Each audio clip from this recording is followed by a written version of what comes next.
Hello, precious remnant.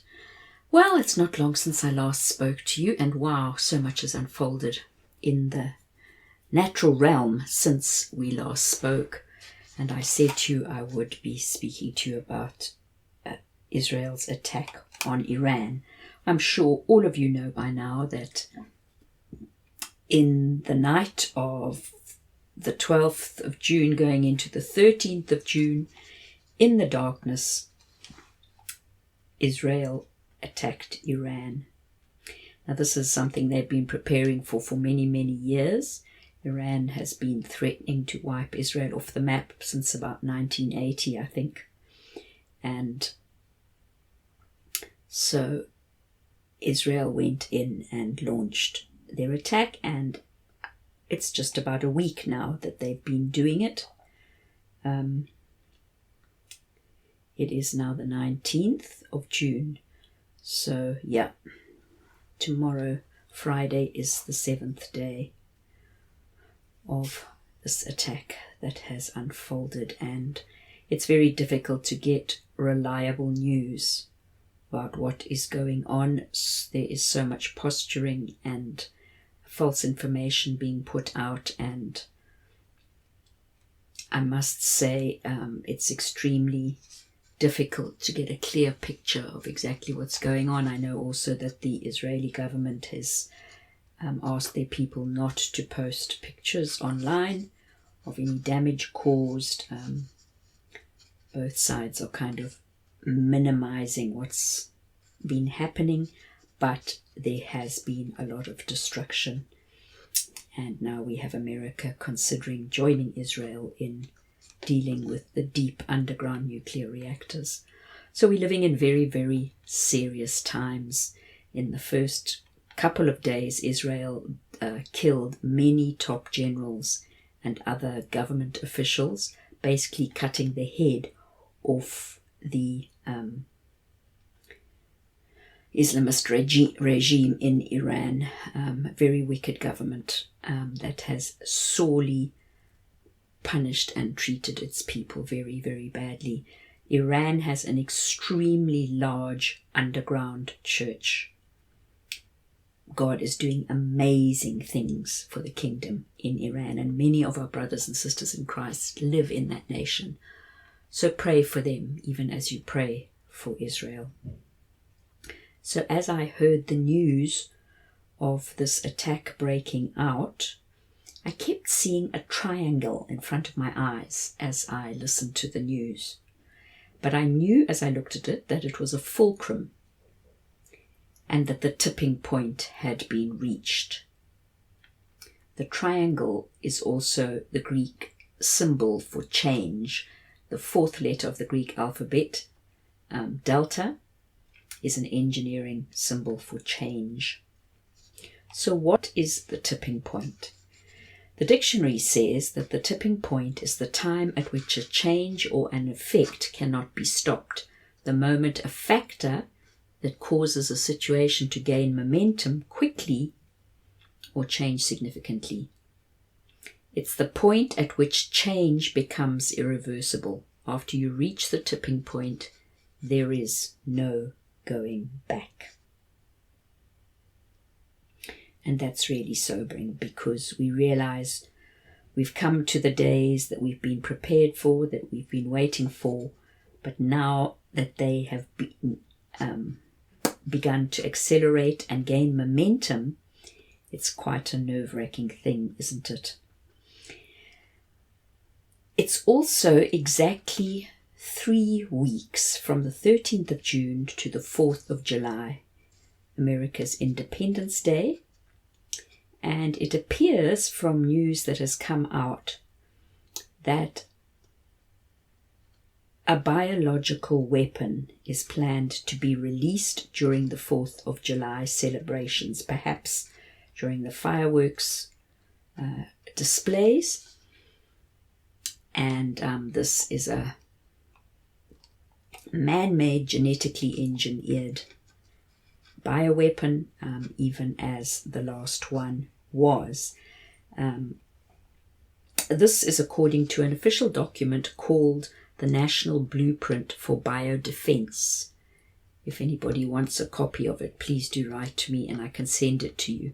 You know how the various sections of the government in America often do what they call role play kind of preparation things, supposedly to prepare their staff in case of disaster. But often when they do it, actual disaster happens. So it's a bit of cloak and dagger stuff going on there. So according to that National Blueprint for Biodefense, it mentioned the 4th of July 2025 as a date earmarked for release of a bioweapon. And what was mentioned was the Nipah virus, Nipah, I think you spell it, which is a virus that is from bats and it spreads from human to animals. And I think this may trigger the next lockdown. If you remember, during the first bioweapon attack, which broke out in China, it took a few months before there was worldwide lockdown. So once again, a trigger that causes another tipping point. So 3 weeks from the 13th of June to the 4th of July, does 3 weeks appear in the Bible? In Daniel chapter 10 verse 1 it says, "In the 3rd year of Cyrus, king of Persia, a word was revealed to Daniel, who was called Belteshazzar. And the word was true." I'm reading from the Amplified Bible. "And it referred to great tribulation, conflict, and wretchedness. And he understood the word and had understanding of the vision. In those days I, Daniel, was mourning for 3 whole weeks. I ate no pleasant food, nor did any meat or wine come into my mouth, and I did not anoint myself at all for 3 full weeks." So it was 3 weeks of mourning. I find it very interesting that Daniel was in Persia, which is modern-day Iran, when there was mourning for 3 whole weeks. So I wanted to ask, and I did ask the Lord, are these 3 weeks from the time Israel started its attack until the independence celebration in America going to be days of mourning as the period of great conflict and wretchedness starts to unfold? And the next question is the demonic prince of Persia going to be unleashed as Iran retaliates against Israel? It's definitely a battle being fought both in the natural and the spiritual realm. And Daniel chapter 10 tells us that Michael, the angel who is over Israel, engaged the demonic prince of Persia. You know, when the red revenge flag was raised in Iran on February the 13th, Friday the 13th, that red revenge flag is a sign of a rollout of the red carpet for the Islamic Mahdi to appear, what we as Christians refer to as the Antichrist. So again, the tipping point, great acceleration, things are gaining momentum and there's no going back. Daniel 10:13 says, "The prince of the kingdom of Persia withstood me for 21 days. Then Michael, one of the chief princes, came to help me, for I remained there with the kings of Persia." So let's go back and look at that first verse of Daniel 10 to see how this might apply to the time we are in. I'm reading now from the King James. It says it a little differently. "In the 3rd year of Cyrus, king of Persia, a thing was revealed unto Daniel, whose name was called Belteshazzar. And the thing was true, but the time appointed was long, and he understood the thing, and had understanding of the vision." So where the Amplified Bible speaks about a time of great tribulation, the King James Version translates it as "the time appointed was long." Now those are quite vastly different interpretations of the original Hebrew. Other translations say it differently. They speak of a great conflict. So let's look at the Hebrew words that are used so we can understand more of what Daniel was saying.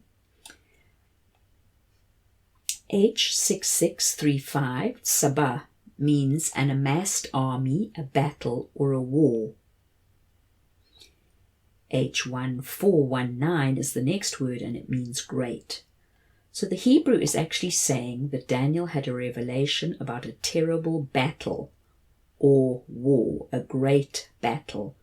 He had a revelation about a great amassed army. And then the angel showed up and said that there had also been a terrible battle in the heavenly realm. And Daniel is sitting in Iran when he gets this vision. How astonishing. And then the angel says to Daniel, he's come to tell Daniel something that's going to happen way in the future, which is now. Daniel 10:14. I've come to make you understand what is to befall your people in the latter days, for the vision is for many days yet to come. So the angel is saying to Daniel, it's not about a war that's going to happen in your lifetime. It's not about the here and now. We have shown you something in a heavenly revelation that is going to happen in the latter days. Daniel 10:14. The latter days in the Hebrew means the days of the end, which is where we find ourselves living and serving Christ. So I want to suggest to you that you read Daniel chapter 10, 11, and 12, because I think it is pretty much exactly where we are in God's timetable. From Daniel 11:21, you read about the rise of the Antichrist and the resulting persecution of the saints for 3.5 years. So somewhere else, I'm not sure exactly where it is in the word, it says that the Antichrist will come or arise on the wing of abominations. In other words, there are things that will precede his arising that are abominable. The sign that he's well on the way and is about to be seen and recognized for who he is the terrible things that are happening in the earth. And Daniel has a vision about this terrible war, this huge amassed army, and this great battle. So now, beloved, we must watch what unfolds from this war that is broken out between Israel and Iran. And we need to take note which nation aligns with which nation. In Ezekiel 38, there is a list of nations that array themselves against Israel. It gives the old-fashioned names, but you can just, with a bit of Googling, find out what the modern nations are called.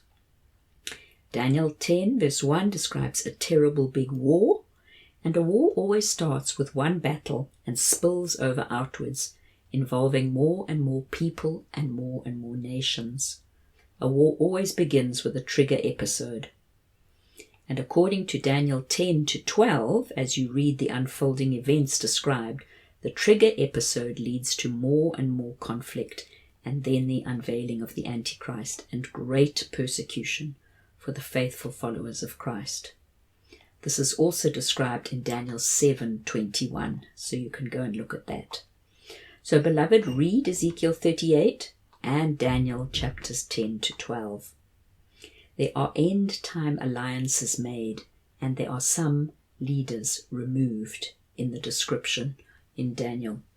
So pray for increased understanding and for wisdom to know what to do. Accept the invitation that the Spirit of wisdom has sent out to sit at her table and eat and drink what she has prepared. Remember, those who are wise get more wisdom, and those who are understanding get more revelation. Where do I get this from? Daniel 2:21. He changes the times and the seasons. He removes kings and he sets up kings. He gives wisdom to the wise and knowledge to those who have understanding. He reveals the deep and secret things. He knows what is in the darkness, and the light dwells with him.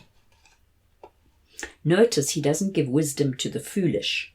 So find yourself amongst the wise in these days. A companion of wise men becomes wise. God changes the times. Delta, the symbol for change, is a triangle. It's exactly what I saw on the day when Israel attacked Iran. The times and the seasons are changing. Kings are being removed and other kings are being set up. And there's wisdom available for the wise, and knowledge to those who have understanding. Something else that's very interesting is that there are exactly 80 days between the 4th of July and the beginning of the Hebrew year 5786 on the Hillel calendar, which is the 23rd of September 2025. The 4th of July and the 23rd of September form bookends, and in between that are 80 days. Now, where on earth are 80 days mentioned in the Bible? Well, the Holy Spirit drew me to one interesting thing in Leviticus 12. If the child a woman bears is a girl, then she shall be unclean 2 weeks, as in her periodic impurity, and she shall remain separated for 66 days, to be purified from her loss of blood. So 66 plus 14 equals 80. The number 80 is connected to a time of purification for loss of blood and to the bringing forth and presenting of a girl child or the bridal company in the temple. Because Leviticus 12 verse 6 says, when the days of her purifying are completed, whether for a son or a daughter, she shall bring a lamb a year old and a young turtle dove for a sin offering to the door of the tent of meeting to the priest. So the period between the 4th of July and the Rosh Hashanah 5786 is a time of purification, a time of cleansing because of a birth of a girl child and the loss of blood. Another example where 80 appears is Moses was 80 years old when he had his burning bush encounter and was sent on his life's mission. Everything before that he had experienced had been for the forming of his character and preparation for the work God had for him to do. So, if you are over 60, you are never too old to take up your kingdom purpose. If you feel like you have been through a double portion of preparation, 40 years plus 40 years, then it is likely God is going to use you mightily as his people are set free from the world system depicted by Egypt and the Israelites coming out of slavery. The fulcrum or delta sign is also connected to an old dream I had about the man-child. This is in a series called Mighty Men Emerging. It's part 3 and it was released in November 2010. I had a third dream on the 40th day of the Omer. This in itself is significant as the number 40 speaks of the end of a wilderness season, the end of trial and testings, and it's also the age at which Jews believe a man is competent to judge in matters of the law. I dreamt that my husband and I were preparing to cross over a busy street in a city with many skyscrapers. A white jet shaped like a triangle flew quite low over our heads and disappeared behind a building. Then we heard a crash and thought it must have flown into a building. Memories of 9/11 flooded my mind. However, it reappeared and seemed to be flying well, except that a piece of its left corner was missing. Suddenly, without warning, it plunged into an expanse of water and disappeared from view extremely fast. Many people stood gazing into the water, and I said we must make space for the rescue services to get close enough to the edge of the water. I saw a fire truck in the distance, but it didn't come in our direction. In fact, no rescue of any kind was attempted. No sign of life came from below the water, and the surface was calm and still.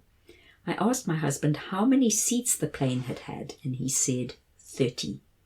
Then somebody indicated that the water was as deep as a 3-story building, and I thought then that a man may have survived the crash.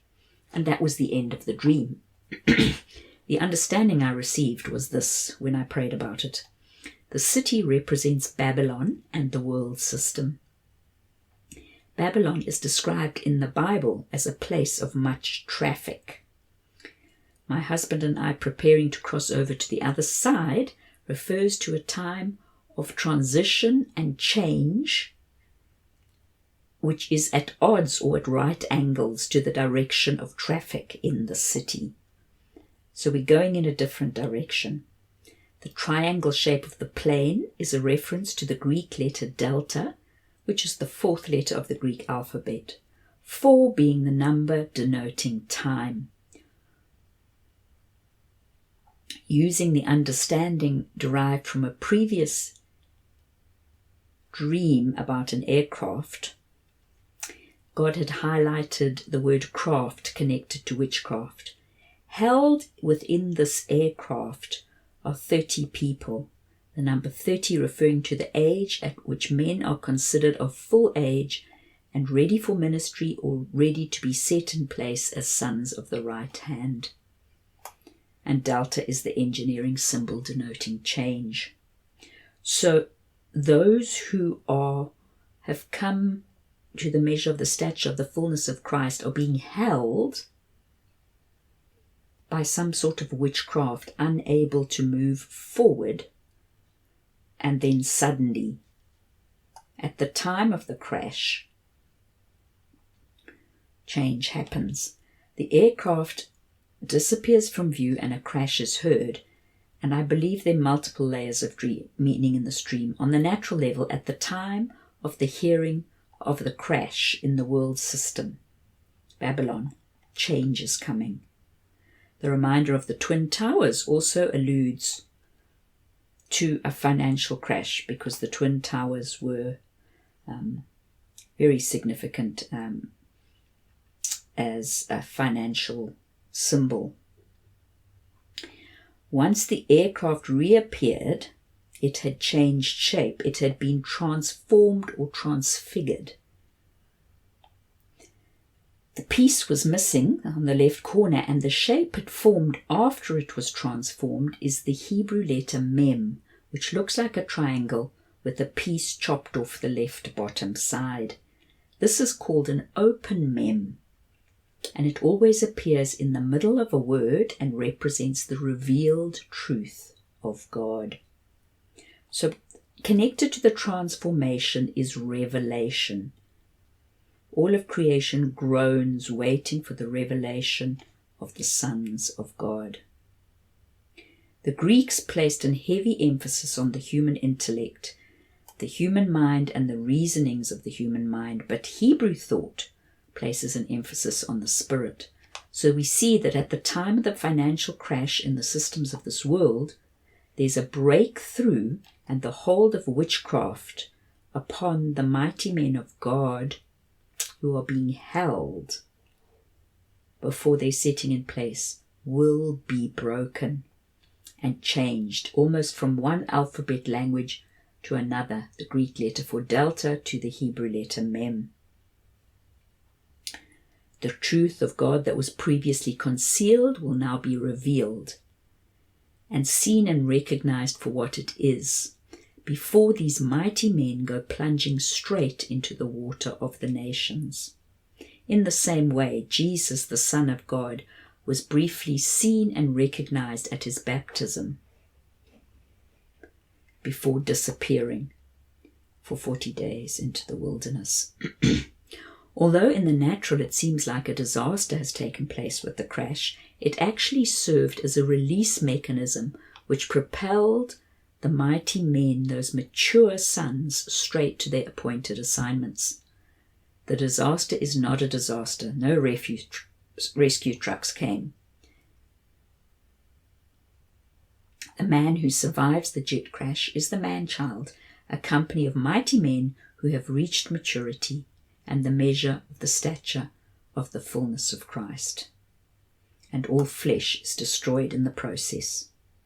The reference to the water being 3 stories deep alludes to the release of the depth of the truth of God, the threefold things, the deep things of God. There's no sign of life on the surface of the water because these mighty men are dead to self. It's no longer I who live, but Christ who lives in me. So, beloved, through this dream, I believe the Lord was releasing understanding concerning the timing of the release of the sons of the right hand, or his mighty men. It also demonstrates how God will use the events occurring in the world system as triggers to remove barriers and any remaining hold upon the man-child company, and to release his sharpened arrows straight to their targets in every nation under heaven. It is time for the threefold truths of God to be released. And as never before, we will see the fulfillment of Isaiah 60 verse 1 and 2 before our eyes. Arise, shine, for your light has come, and the glory of the Lord is risen upon you. For behold, darkness will cover the earth, and gross darkness the people. But the Lord shall arise upon you, and his glory shall be seen upon you. So that is the end of that excerpt from the message, Mighty Men Emerging in 2010. Back to today. Remember, I kept seeing the Delta sign when Israel attacked Iran over the 12th, 13th of June, which occurred in the natural realm. The word says, first the natural and then the spiritual. So once the natural change begins, it triggers a rollout for the spiritual change or transformation. Even in the news stations, we're hearing about regime change, a change of leadership, the taking down of one king and the setting in place of another king in Iran. I think the Iranian prince who's in exile is the one who is earmarked to be put in charge for the transitional government back to democracy in Iran. Now, the 13th of June was the 17th of Sivan in the Hillel calendar. It is actually the day the ark landed on Mount Ararat. It was still the 12th of June in the USA when this war began. So basically, Noah had been floating in his ark on the waters.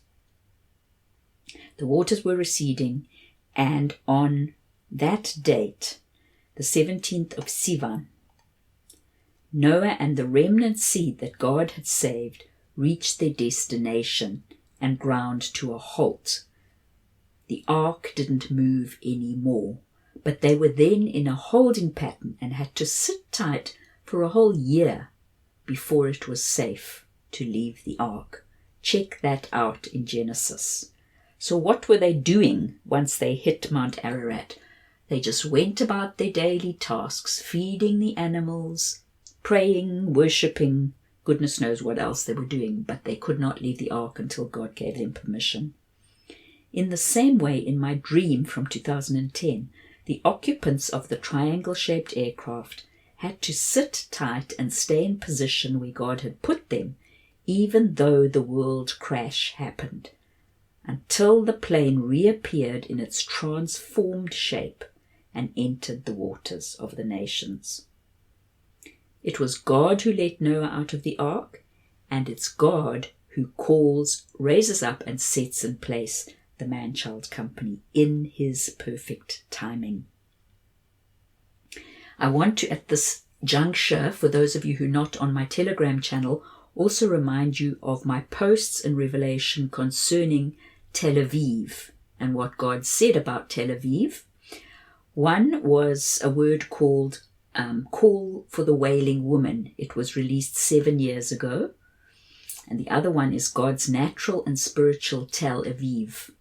You'll find both of those on my website, freshoilreleases.com. And if you're new to this podcast, just a warning that your search engine will probably tell you that it's not a safe site. That is not true. It is definitely a safe site. So just ask to continue to where you want to go. And then there is a search function on my website. Just search under the word Tel Aviv join it with a little line underneath it. So it's seen as one search word. And you will come up with God's natural and spiritual Tel Aviv, and then you can use the word wailing in a search, and you'll come to another word on the actual city Tel Aviv. Call for the wailing woman. We live in tumultuous days, beloved. Descriptions of these days have been read by the saints who have gone before us in the Word, and they have wondered about these days. A tipping point indicates the beginning of a fast process that cannot be stopped. Perhaps even like the proverbial dominoes falling one after the other. Once that first domino is tipped over, every other domino in alignment goes one after the other, after the other, after the other. And those dominoes were set up in exact position before the first one was ever tipped. So no, this is orchestrated. Please be careful where you get your information. Please realize that there is a lot of false information being put out, many YouTube videos with false information in them about what is going on. Find a reputable source of information. There is one YouTube channel I have found. It's called Tousi TV, Tousi TV. It is a young Iranian man who lives in England, but he has many contacts in the nation of Iran. His father is actually being held imprisoned in Iran by the government that is rapidly being taken out. And he gives very accurate, up-to-date information about what is unfolding with video evidence, way ahead of the mainstream media. So that's a good one to check out. He's also a believer. He's definitely not Muslim. So refresh your memories about the chapters I have mentioned in Ezekiel and Daniel, and pray for further understanding. Prepare your hearts to bring in the harvest. There's not 4 months until the harvest. The fields are white unto harvest all around you. While the world system crashes around people's ears and the enemy endeavors to roll out his grand plan, we will have great opportunity to reap souls for the kingdom. I also just want to mention one last interesting thing I found out. The 4th of July this year is the 8th of Tammuz in the Hillel calendar. The very next day, the 9th of Tammuz, is the anniversary of the day the Jerusalem walls were breached by the Babylonian armies of King Nebuchadnezzar. The 5th of July will be that anniversary. A month later, the city was completely captured and the first temple was destroyed. And most of the Jews were taken captive to Babylon. So there are very, very interesting parallels within the Word of God connected to what is going to unfold in this year. Let's pray for an increased measure of light and revelation so that we can have understanding of the times, that we might know what we ought to do. And don't be afraid, beloved. God is well able to watch over, protect, and provide for his faithful remnant. I'm going to add at the end here the new song that I released a couple of days back on Spotify. It's called How Faithful You Are. May it be a blessing to you. Love to all of you. Goodbye. How faithful you are. How faithful you are. Whatever we walk through, how faithful you are. Even if mountains fall into the sea and all the earth changes, I know we will see how faithful you are. How faithful you are.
faithful you are.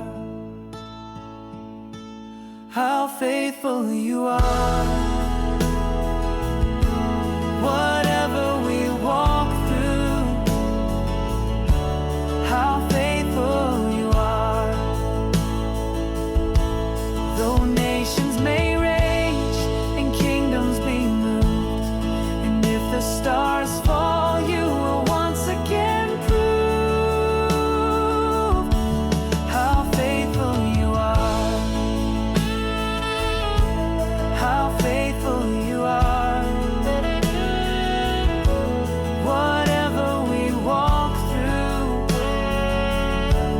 how faithful you are. How faithful you are. How faithful you are. Whatever may happen, how faithful you are. There is a river whose streams make glad the city that's built by the King. You're in our midst, and we are not moved. For you will help us, our God will come through. If mountains fall into the sea, and all the earth changes, I know we will see how faithful you are. How faithful you are. Whatever we walk through, how faithful you are. Though nations may rage and kingdoms be moved, and if the stars fall, you will once again prove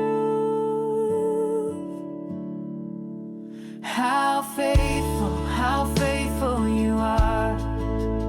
How faithful you are. Our God will come through. Our God will come through. Oh yes, he'll come through. How faithful you are. How faithful you are. Whatever we walk through, how faithful you are. Even if mountains fall into the sea, and all the earth changes, I know we will see how faithful